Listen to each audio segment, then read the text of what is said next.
इस साल जंगल में बारिश नहीं हुई थी। चारों तरफ सूखा ही सूखा था। पेड़ पीले पड़ गए थे और जमीन फट गई थी। पक्षियों के पास खाने के लिए एक दाना भी नहीं बचा था।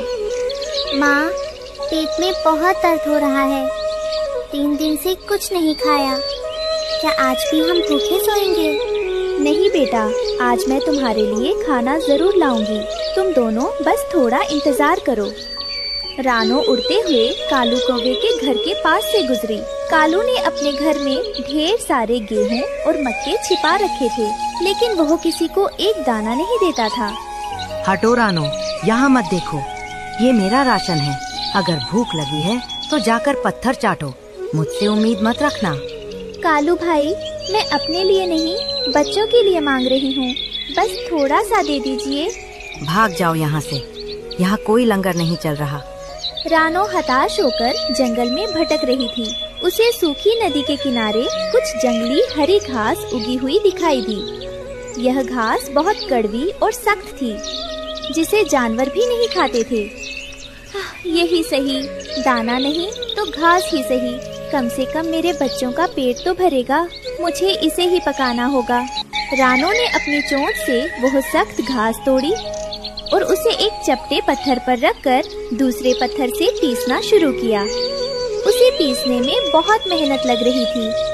पास ही खड़ी एक गौरी गाय रानो को यह करते हुए बड़े दुख से देख रही थी। रानो बेटी, ये तुम क्या अनर्थ कर रही हो?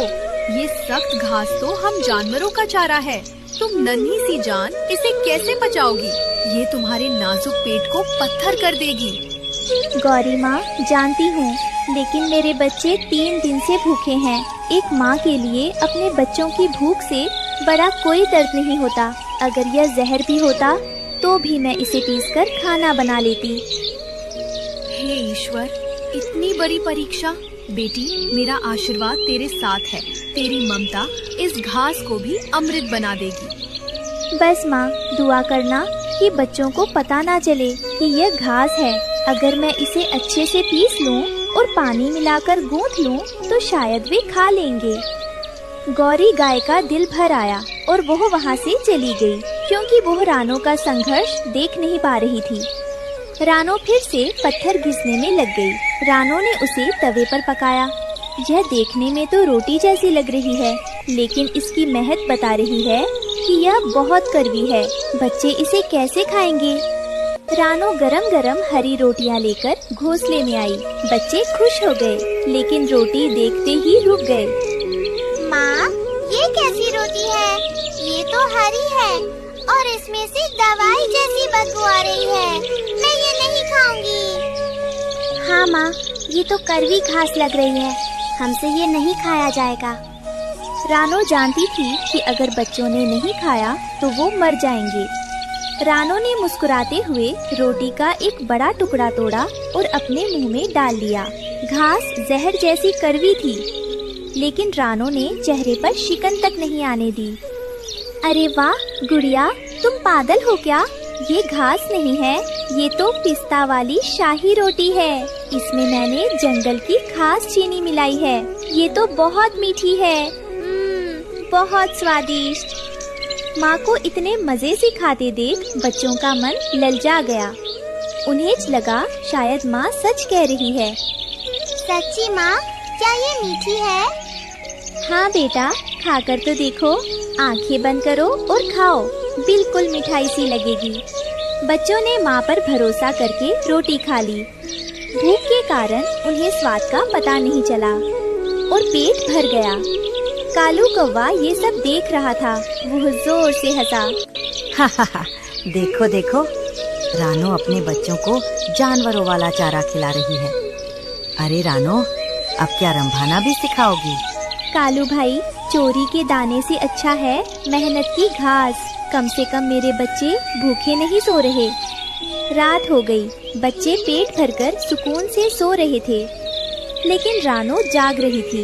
कड़वी घास खाने की वजह से रानो के पेट में भयानक मरोड़ उठ रहे थे।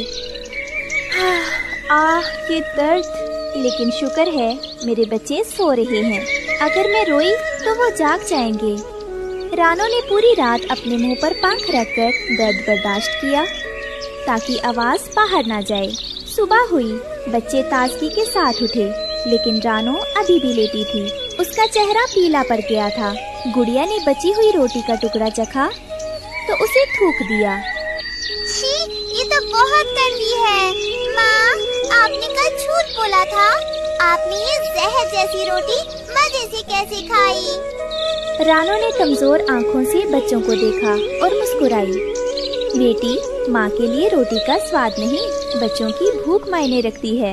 अगर मैं उसे मीठा ना बताती तो तुम लोग भूखे रह जाते।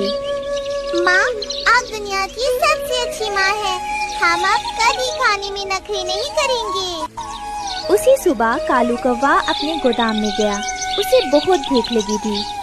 उसने मजे से मक्के का एक भुट्टा निकाला और खाने लगा, लेकिन जैसे ही उसने दाना चबाया उसका मुंह कड़वा हो गया। छी, थू थू, ये क्या? ये दाना इतना कड़वा और बदबूदार क्यों है? कालू ने देखा कि हवा ना लगने और दूसरों को ना देने के कारण उसके जमा किए हुए सारे अनाज में फफूंद लग गई थी और काले कीड़े पड़ गए थे। हाय मेरा नसीब, मैंने ये अनाज किसी को नहीं दिया और अब ये मेरे खाने लायक भी नहीं रहा। मेरे पास अनाज होकर भी मैं भूखा हूँ। रानो की तबीयत ज्यादा खराब हो गई थी। गुड़िया ने पड़ोस से डॉक्टर तोता को बुलाया। डॉक्टर तोता ने रानो की नब्ज देखी और पास पड़ी हरी रोटी को देखा। ओह, रानो बहन, आपने ये क्या किया? ये जंगली धतूरे की घास है। ये बड़ों को भी बीमार कर देती है। आपने इसे खाया? डॉक्टर साहब, बच्चों का पेट भरने के लिए मुझे ये खाना पड़ा। अगर मैं ना खाती तो बच्चे कैसे खाते? बच्चों, तुम्हारी माँ ने खुद जहर पिया ताकि तुम जी सको। इनके चरणों की धूल माथे से लगाओ। रानो का त्याग देखकर कुदरत भी पिघल गई। अचानक आसमान में काले बादल घिराए और बिजली कड़की। गड़गड़ गड़गड़। महीनों बाद जंगल में तेज बारिश शुरू हो गई। बारिश, माँ, बारिश आ गई। बारिश के पानी ने रानो की बीमारी धो दी। सूखी जमीन पर नया और मीठा अनाज उगने की उम्मीद जाग गई। कालू अपने सड़े हुए अनाज के साथ भीग रहा था, जबकि रानो का परिवार प्यार की छत के नीचे सुरक्षित था। सच है, देने वाले का हाथ कभी खाली नहीं रहता और जमाखोर का पेट कभी नहीं भरता। इस कहानी से सीख मिलती है कि माँ की ममता और त्याग का कोई मोल नहीं होता।